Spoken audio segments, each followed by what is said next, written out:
Hello everyone, FPL Raptor here, and welcome back to another video on my YouTube channel. In today's video we have my Game Week 6 team selection, and it might finally be the week that I use both of my free transfers. If you are enjoying the content here on this channel, or potentially if you are new to the channel, please make sure to subscribe. Also make sure to drop a like on the video, but without further ado, let's jump into it.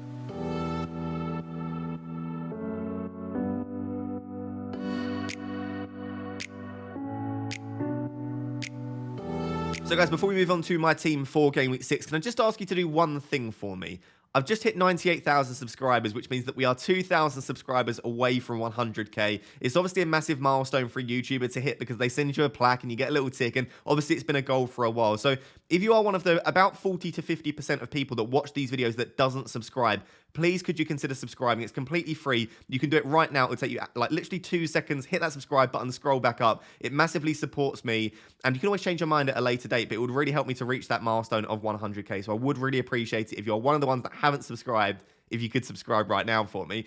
But with all that being said, moving on to Game Week 6, I am okay with my team. Like, it's not the end of the world. However, I had a really bad Game Week 5, even worse than a lot of people that are saying they had a poor Game Week 5. I had a rank of something like 9.4 million, my Game Week rank in Game Week 5. So it really was that bad.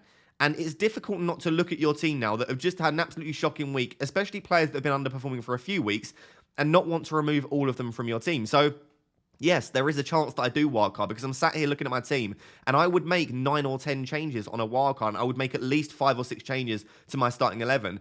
And I also feel like the team that if I were to wildcard now, I could set up a team which would also cover me for a lot, not all, but a lot of the fixture swings in Game Week 8, 9 and 10. For example, I could bring in Salah now, which would cover me for wanting Salah around Game Week 9 and 10. I could bring in the likes of Diaby or a Matty Cash, which would cover the Aston Villa fixture swing as well. So I could set up a wildcard team in Game Week 6, which would cover me for the future fixture swings. But I just wonder, am I moving out some of my players a little bit early? Am I just moving on the wildcard a little bit early as well, just because my team has just had a poor week? Like, if my team hadn't performed poorly, as poorly at least, in Game Week 5, let's say just 1 or 2 of my players had got a couple of attacking returns and it was just a small red arrow, would I be considering the wildcard? Probably not. So I will be showing you a wildcard draft on my channel tomorrow, which will be Friday, the day before the deadline. So you will be seeing a wildcard draft from me. And I just need to weigh up, does my team really need a wildcard? Should I get aggressive with it, play it a little bit earlier than I'd planned, and try and start to get some points on the board? Because I have had a really poor start to the season. So I would love to know, once you've seen my team in its entirety, do you think it needs a wildcard? Do you think I should go early? Do you think I should mix things up? Or should I just try and be patient with my team and just accept it as it is? Hopefully they start putting some points on the board. Because often when your team performs really poorly in one week, the next week they can absolutely smash it. It's not often that, especially if you pick good players, that they will just continue to perform really poorly. So I'm weighing it up at the moment. I would say at the moment, there is a 25 to 30% chance that I play the wildcard in Game Week 6, but I'm certainly not very likely to play it at the moment. So currently rated at 95%, so the AI still thinks that my team will perform quite well and almost predicted to get 70 points in Game Week 6. So we are looking very good. And as you can see, at the moment, I do still have Pickford and Turner. Now, on Pickford, I was just looking at the stats before the start of this video because I wanted to know, was Pickford a really bad choice? Have Everton really been that bad? Or has he maybe been a little bit unlucky? Everton are actually sitting around 10th for expected goals conceded, almost identical to Spurs. Now, Spurs have got, I think, 2 clean sheets thus far. Vicario has looked really good. Romero and Udogie have been great options too. And looking at this, whilst Everton have had slightly easier fixtures than Spurs, Everton have performed very similarly from a defensive perspective. They're just not getting clean sheets. Pickford's not making as many saves as he did in the previous seasons. And therefore, I can count myself slightly unlucky because I've not picked a goalkeeper from the worst defence in the league. I mean, there are defences like Brighton, Burnley, Man United, Luton, Aston Villa, Bournemouth, West Ham, Sheffield United, Wolves and Fulham. They have all been worse defences than Pickford. I mean, Fulham are bottom for expected goals conceded, yet Leno has been absolutely fantastic. And I know you might say, well, Leno's a better keeper. He obviously saved a penalty too, but I'm looking at Pickford and I'm thinking, I think Pickford's okay for the coming game week. So I don't see the value in taking out a keeper that tends to make a lot of saves with really good fixtures coming up, especially Luton and Bournemouth in 7 and 8, with decent expected goals conceded for his team. I just don't see the value in that. And especially if I am planning to wildcard soon, if I don't wildcard this week and I'm wildcarding around Game Week 9 or 10, I don't see the value in bringing in another keeper just for 3 or 4 game weeks. So for me, Pickford will be staying. I do appreciate if you want to take him out. But looking at this data, maybe slightly unlucky that we haven't got a little bit more from Pickford. And then obviously Turner could prove an issue, but I don't really need Turner this week. I don't need Turner in 7 and 8. The only game week where it might be nice to have Turner would be game week 9 if I plan on wildcarding in game week 10. But if he isn't available in game week 9, if he does lose his spot, it's not the end of the world. Maybe I'm not expecting many clean sheets from Forest anyway, but yeah, I don't see the need to remove Pickford or Turner at the moment. I feel like I'm perfectly happy. This is probably the most difficult week against Brentford away this week. I'm not expecting much from Pickford this week, but in game week 7 and game week 8, Luton at home and Bournemouth at home, I think those are really, really nice fixtures. So that's the goalkeeper situation. I will not be using a transfer on the goalkeepers as of yet anyway. The defence is a very different situation because I can see myself using a defensive transfer this week, and I think there is a strong likelihood that I do so. Let's go through the players that I don't plan on removing. Estepinian, I cannot remove before Bournemouth at home. I think the only reason he missed out in game week 5 is because there was a short turnaround between the international duties that he had and obviously the fixture against Manchester United. But I think he should be fine for game week 6. I'm obviously recording this before the European game, so that might impact my thinking slightly. But Estepinian against Bournemouth at home feels like a really nice fixture. He has the best attacking data in the league, along with Ben Chilwell from an attacking perspective. So I don't see any reason that I wouldn't want to have Estepinian for this fixture. Unless, of course, I think there is some kind of doubt surrounding whether he will start or not. Udogie on the bench is another player that I don't really feel the need to take out. I think he's been really, really good thus far. While Spurs' defensive data hasn't been perfect, as I just mentioned, it's similar to Everton. I feel like they are okay enough from a defensive perspective. And on top of that, Udogie is very, very attacking. He's one of the most attacking wing-backs/fullbacks in the Premier League. So Udogie and Estepinian I'm perfectly happy with. And Botman I've had since game week 1. You might be looking at Botman and thinking I've already made a transfer if you're new to the channel. But no, I had Botman in my game week 1 squad because what I identified with Botman is I wouldn't need him for the first 5 game weeks, which I've not. But around game week 5, game week 6-ish, when the fixtures turn, that's when I could bring Botman in to start rotating with the likes of Udogie and with the likes of Saliba. So I'm actually really happy. I haven't made many brilliant decisions so far in FPL this season, but I think starting the season with Botman was a good decision because I knew I wouldn't need him, but I knew I would want him. So Botman's in there, and I do think I'm ahead of the curve by already having one Newcastle defender in my team. So very, very happy with Botman there. The other two, outside of Udogie, Botman and Estepinian, Chilwell and Saliba, I could see myself removing either/both because Saliba's fixtures aren't great coming up, although he does have Bournemouth obviously in game week 7. Outside of that, the fixtures aren't great. I don't think he carries much attacking threat, but Arsenal are a very good defence, and they are second for expected goals conceded in the Premier League so far this season. So maybe it doesn't make tons of sense to remove Saliba because whilst he doesn't have the great attacking threat, and he's not even especially good for bonus, but he does occasionally pick them up, he is very, very good for clean sheets. So maybe Saliba isn't the wisest player to remove.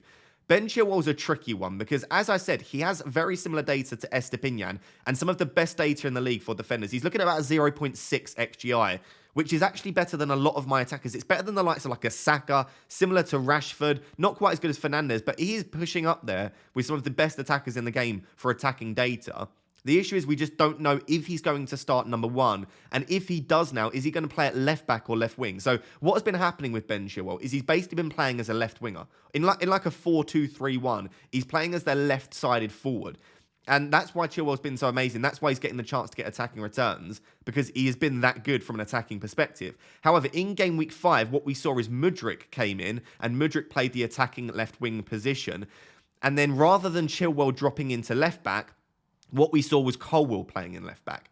So the position we are now in is long-term, if Pochettino doesn't see Chilwell as the only left winger and wants to play other players like Mudryk in that left wing position, Chilwell is then fighting with Colwill for left back. And we know that Pochettino loves Colwill. We know how good defensively Colwill is too. So that then does make Chilwell a serious rotation risk. So I feel like either way now, whether he sees Chilwell more as a left back or whether he sees him more as a left wing, he's either rotating now with Colwill or with the likes of Mudryk. And we could even see Sterling then come out to the left, because what we saw in game week 5 is once Mudryk came off, Mudryk then came off and Sterling went out to the left. So I feel like there is a lot more rotation now, and I feel like that has changed with Chilwell. And whilst he is very attacking, that does provide an issue in that if his minutes aren't secure, I don't really want him in my team. But Chelsea have been good defensively. I'm looking at the data here. Chelsea are 3rd for expected goals conceded. Better than Newcastle, better than Brentford. They're slightly lower than Man City and Arsenal, but not by much. So we are looking at a very decent defence, and Chelsea have been unlucky not to keep more clean sheets. So he's a very attacking player with great data, playing in a very solid defence as far as we can see by the data.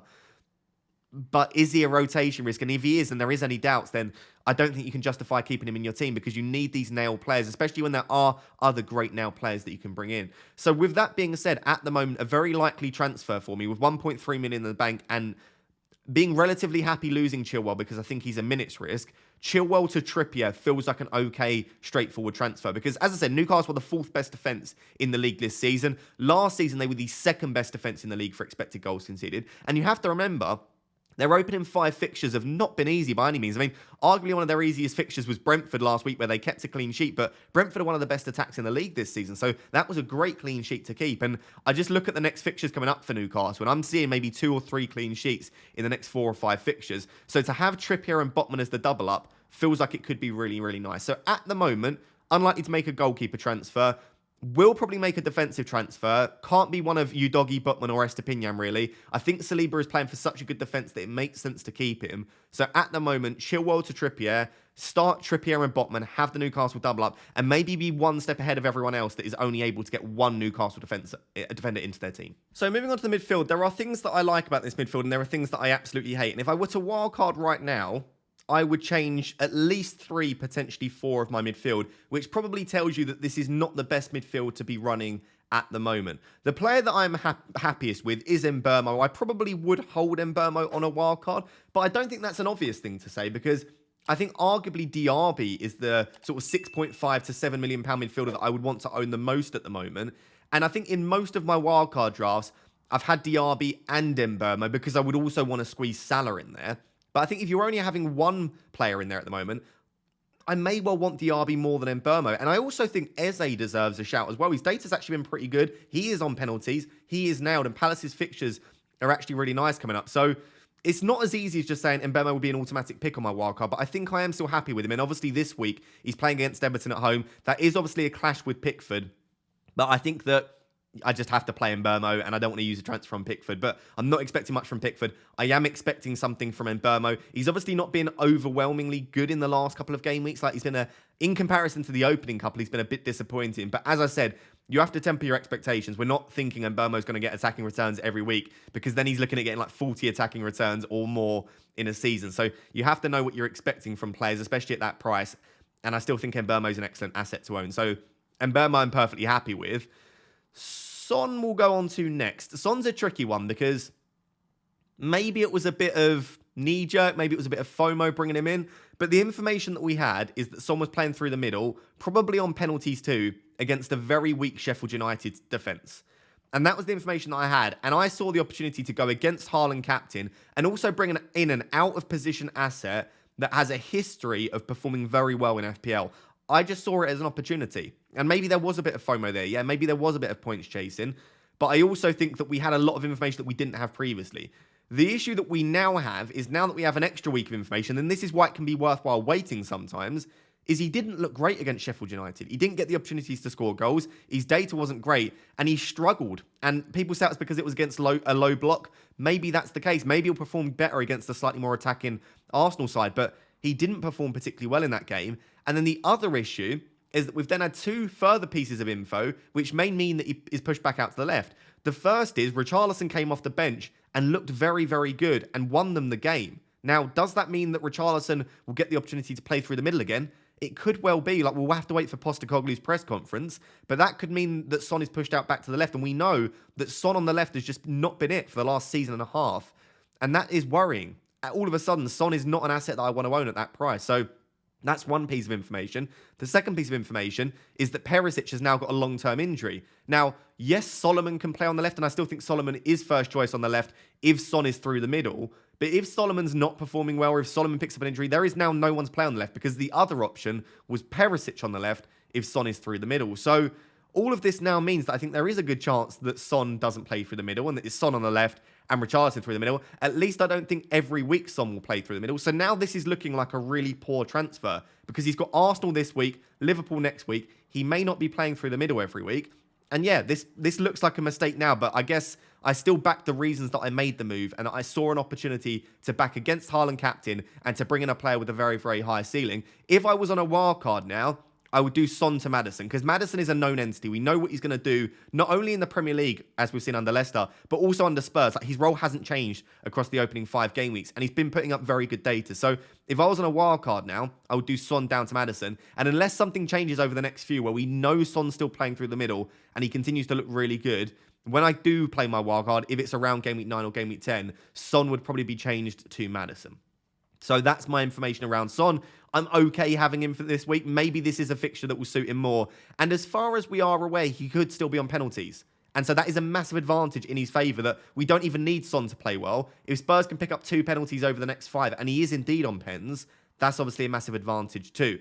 I'll then move on to Sterling, because I think Sterling has been unlucky not to perform, not to get more attacking returns, because his data hasn't been that great. No, he's not getting like hundreds of chances to score goals, but he has had opportunities, and Jackson has been letting him down. Like, he's created a few big chances for Jackson in recent weeks, and Chelsea just aren't quite clicking. But if you are to trust your eyes, and I know a lot of people prefer the eye test, and if you watch Chelsea, Sterling has been their best attacker, and he has been every single week, and it looks like he is right on that precipice, right on the cusp of getting some attacking returns. And I think it has been frustrating watching him, but I don't think Sterling is the biggest issue. Like, I think if you own Chilwell, Sterling, and Jackson, I would say Sterling is the 3rd biggest issue there. And that's the way that I'm viewing it, is that, yes, on a wild card, I definitely wouldn't have Sterling. And yes, if I had like 3, 4, 5 free transfers, maybe Sterling would make way. But I don't see him as the biggest issue in that Chelsea team. And I do still feel like he has attacking returns in him. And I'm kind of happy holding Sterling for the remainder of Chelsea's good fixtures, or at least for this week and next week. So Sterling, Chelsea, not the best. Definitely wouldn't have them on a wild card, but I am happy holding. That then leaves us with Rashford and Fernandes. And this is a tricky one for me to sit here and do every week for a couple of reasons. The first reason is I'm a Manchester United fan. And immediately, if you're a fan of a club and you have players from that club that are underperforming and you still have them in your team, of course, and I understand this, by the way, immediately the response is, well, you're being biased. So it's difficult for me to sit here every week and talk about them, because I just get called biased.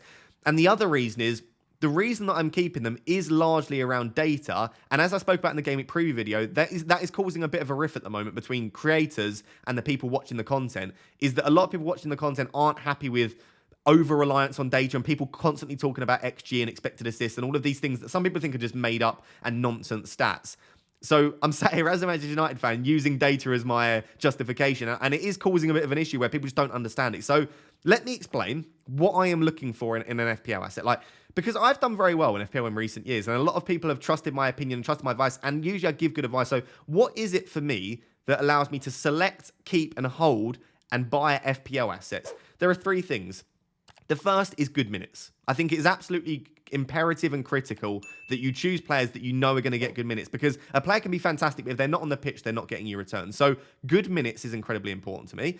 The second thing is good data. And I know, like I said, expected data is causing a bit of a riff at the moment, but basically what that means is I want to see objectively the numbers telling me that the players that I want to bring in or to hold are getting the opportunities to get goals and to get assists. As long as they are getting those opportunities, and I think they're a good player, which is maybe another thing in and of itself, but if I think they are a good player and they are getting opportunities, then I will back them eventually, hopefully sooner rather than later, to start getting returns, right? So good minutes, good data, and then the third thing is good fixtures, because again, you can have a player that's got good data and good minutes, but if they've got really rough fixtures, there is probably a better asset to own.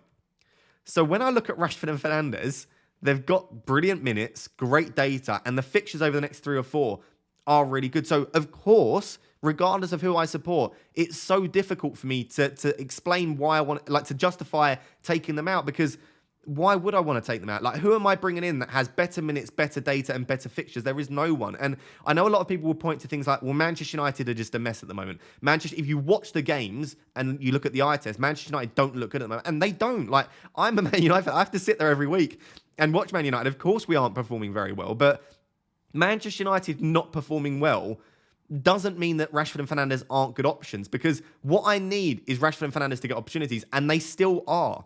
And so if Manchester United, like for example, the Bayern Munich game, we lost 4-3 and we weren't good for large spells, but Rashford and Fernandes still got attacking returns and they still look like they had the opportunity to score goals as well. And that's really all I care about from an FPL perspective. So like, I understand it's probably frustrating, especially if you don't like Manchester United and you don't like Rashford. It's probably even more frustrating for you that you have to sit there every week and see them in my team. But hopefully that does make sense as to why I'm keeping them. However, if I was on a wild card, I definitely wouldn't have both.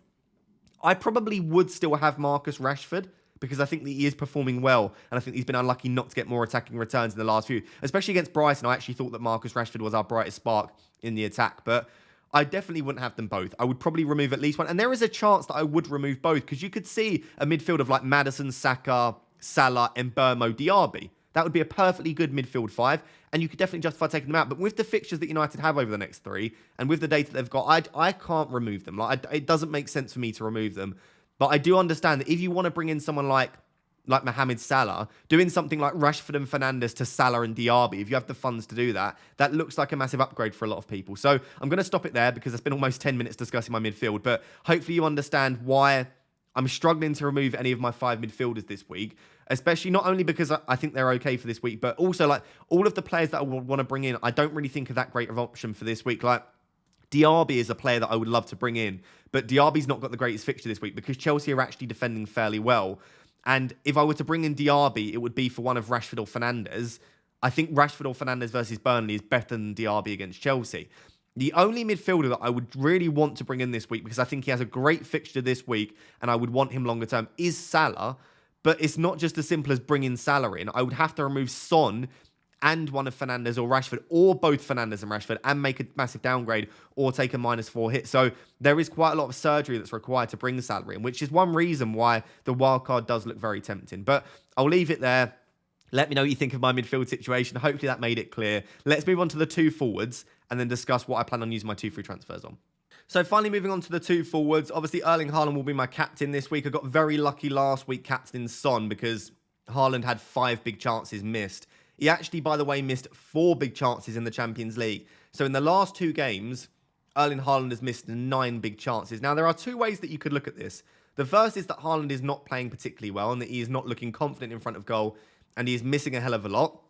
The other way that you can look at this is if Haaland had scored all 9 of those chances, he would have 9 more goals in the last 2 games. So I'm choosing to look at it more from the perspective of Haaland is getting a ridiculous amount of chances at the moment. And if he's getting 4 or 5 big chances per game, he has another 20-pointer in his locker very, very soon. And I think this is a good fixture for him. So Haaland will be my captain. But if you are looking at it from the alternative perspective, maybe there's the opportunity to back against Haaland at some point because he's just not finishing his chances at the moment.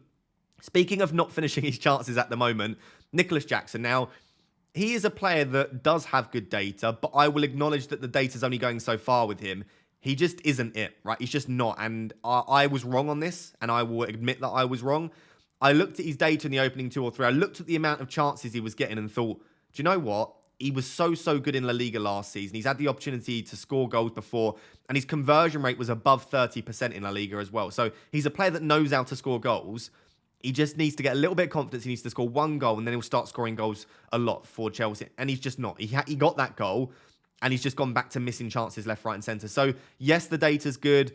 Yes, at some point, he has the ability to go nuclear, because along with the likes of kind of a Darwin, Gabby Jesus, he is a striker who is clearly getting a lot of big chances and a lot of chances to score goals. He's missed the most big chances in the league this season. So, he will continue to get them. And if on a given day, he decides to take those chances, he has the ability to get 15, 20 points, as I said with Haaland, but he's just not. So I will accept, I've given up with Jackson. I will probably be removing Jackson this week. I've just accepted that at the moment that he is not it for Chelsea and that he will not be getting any attacking returns. Obviously, if that changes, then I will change my perceptions and maybe I'll look to bring him back in. But this week, it looks like he could be making weight.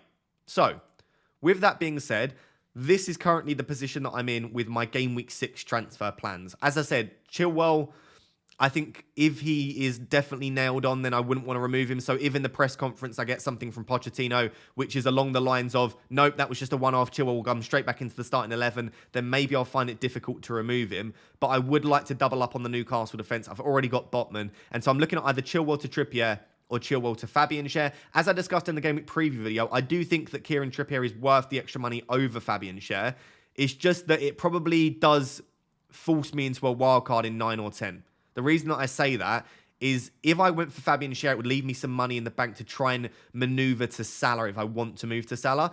if I go to Trippier, that's using a lot of my budget up, and it makes it very, very difficult to move to Salah without a wild card. So I think if I go Trippier, I'm basically committing to a Game Week 9 or Game Week 10 wildcard, which I don't mind because at the moment that's my favourite option. But Fabian Schär would leave the ability open for me to just pivot to Salah and to pivot some of the other players that I want to with free transfers. So that's something I need to think about. Am I happy to commit to the Game Week 9 or Game Week 10 wildcard? And then the other transfer, my second free transfer, would be Jackson to Alvarez. Obviously, this feels like a massive upgrade, and I don't think many people would disagree. Alvarez just looks exceptional at the moment. We've spoken about him this week. He is getting brilliant minutes for Man City. Pep said that he is almost undroppable, which does show that he is droppable, but he's almost undroppable. He said that he deserves to be the first name on the team sheet. He's speaking very highly of him, passing the eye test. Data is pretty decent too. He's on a lot of set pieces, corners, free kicks. He's winning penalties. He could take the odd penalty if Haaland isn't on the pitch as well. So there's just so little to do. Like, he's just a perfect player at the moment. Like, unless he starts losing minutes, getting a £7 million asset from Man City that is scoring goals and getting assists and passing the eye test and getting good minutes, it's everything you want in FPL. So Jackson to Alvarez just feels like such a massive upgrade that I'm likely to do it. I did miss the price rise, so I haven't made that move yet. I'll probably wait until Saturday. The reason that I think I'll wait until Saturday is we probably will or may well get early City team news. And whilst I think there is almost no chance that Alvarez is dropped, you just never know with Pep. And if Alvarez is dropped, then there's obviously no way in hell I want to make this move this week. So I probably do still plan on waiting until Saturday. I'll probably wait until the deadline. But that is the set of moves that I'm currently planning. Chilwell to Trippier, Jackson to Alvarez. And as I said in my transfer plans video, if I told you Chilwell to Trippier was my planned move and Jackson to Alvarez was my other, Trippier and Alvarez instead of Chilwell and Jackson feels absolutely amazing. On top of this, I also just want to show you my Fantasy Football Hub AI recommended transfers because it gives you a bit of an idea about what the AI thinks you should do with your team. So the AI recommended transfers on Fantasy Football Hub, and you can get your own AI recommended transfers. You can also get a 7-day free trial at the moment and 30% off as well. So the link will be down below to join Fantasy Football Hub if you want to check them out. This is still a good point of the season to do it because you still feel like you get a lot of value throughout the entire season as well. So they do like the Chilwell to Trippier transfers. That is the top transfer that they recommend. That is going to get me the most extra points according to their projections over the next 5 game weeks. So Chilwell to Trippier, I like it. You like it. The AI likes it. It's nice to get that confirmation bias. So that is a transfer which I will likely make unless we get something from Pochettino in the press conference, which makes me really think that Chilwell is going to continue to be a good option. We'll play in that left wing role on a consistent basis. Or maybe we get something from Eddie Howe, which makes me doubt Trippier. Something around, Trippier can't play twice a week or 3 times a week for the next, for the foreseeable future. Or we just get a net, because a lot of people are talking about Trippier rotation. I think it's slightly overblown, but I do think it's a possibility. And if we get some sort of negative comment from Howe, then that might change my opinion. But at the moment, Chilwell to Trippier looks good. Interestingly, the second transfer, they actually prefer Sterling to Foden than they do Jackson to Alvarez. So they still like the Chelsea to Man City switch, but they don't think it should be that one. They think it should be Sterling to Foden. And I get that. Like, Sterling hasn't been performing that well. Foden has still been looking really, really good along with Alvarez. I just think for 2 reasons I prefer the Jackson to Alvarez move. I feel like Jackson is a bigger issue than Sterling. I actually think that Sterling, we know, can perform well in the Premier League. And I actually think he looks like their best attacker at the moment. He looks like the one that's most likely to get attacking returns. And on top of that, I think that Alvarez is a better option than Foden. I just think that at the moment, his minutes are slightly better. He looks more likely to get goals. Like, Foden is looking good and passing the eye test. But I don't know, Alvarez to me just looks the more likely to get on the score sheet. So if I think Jackson's a bigger issue than Sterling and I think Alvarez is a better option than Foden, it makes it fairly straightforward for me to be able to do Jackson to Alvarez than Sterling to Foden. So at the moment, I agree with the AI transfers for the first one, but I think I will differ slightly for the second one. Like I said, if you do want to get your own AI recommended transfers, there will be a link down below. And also let me know what you think of my transfer plans for this week. Chilwell to Trippier, Jackson to Alvarez. I think they look fairly good. So guys, there you have it. That is my Game Week 6 team selection. Hopefully you did enjoy it and hopefully you are a fan of the 2 free transfers. And also you understand why I've been maybe a little bit frustrating to watch by holding on to certain assets for too long. This isn't an easy game. Like, FPL is a difficult game and sometimes we don't play it to the best of our ability. But hopefully you do understand why I'm making the decisions I'm making. If you have enjoyed today's video, please do drop a like. And like I said at the beginning, if you are one of the people that have not yet subscribed and somehow you've made it to the end of the video, please do consider subscribing. We are trying to hit 100k by the end of September. And like I said, it's completely free for you to do, and you can always change your mind. Until next time, thank you very much for watching. Cheers. Bye-bye.